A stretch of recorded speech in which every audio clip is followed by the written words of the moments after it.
I'm Chastity and I'm 19 years old. I live with my mom. My dad was never really in the picture and she abandoned us since we were little.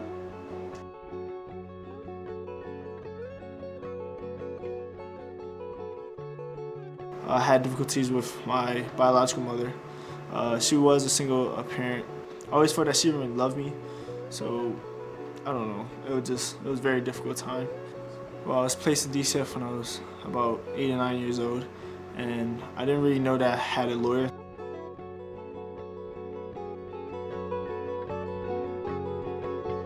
I had a hard time in school. What was hard for you in your classroom? Reading the big words. I felt kind of angry sometimes because I couldn't get good grades when I kept trying.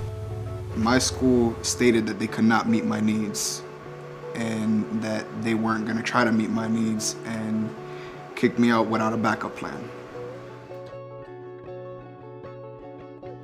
Often when we're sitting across the table from school administrators, they tell us things like, well, he or she is doing very well for their ability, or they're getting an A because of attendance. What good does that do a child if all they learn in high school is to maybe show up most of the time? Nobody runs up to the Connecticut legislature and lobbies for the poorest kids in Bridgeport or New Haven or Hartford.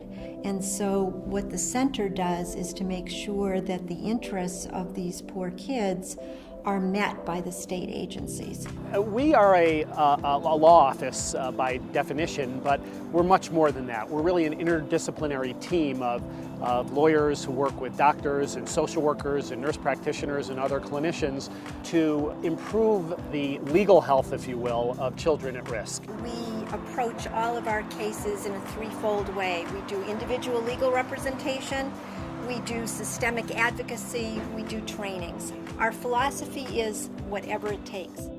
The kids aren't going to come to us, so my philosophy in creating the center was that we would go to where we would find the kids, and that's why we went inside and partnered up with Connecticut Children's Medical Center and St. Francis Hospital to go where the children and families are already. And we help them. We show them the law.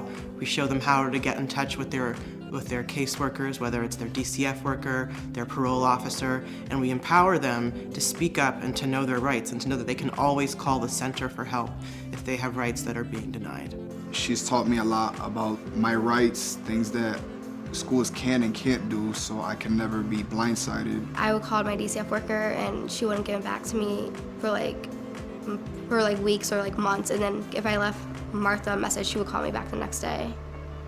I get more time in school with math, reading, and comprehension, and it's been helping me more with my learning. And I've been doing better, getting better grades. The teachers listened to me. It makes me feel happy that I know that I could be a smart kid. Well, today I live in Glastonbury. I lived there for 5 years with my foster mom, and now I'm finishing high school and getting ready for college. We see them change. We see them take control of their lives and believe that they can advocate for themselves, because when we're not here, when they are older, when they're adults, they're going to have to know these skills. She gave me more confidence to tell everyone what I want and what I need, instead of just holding back and being shy and timid.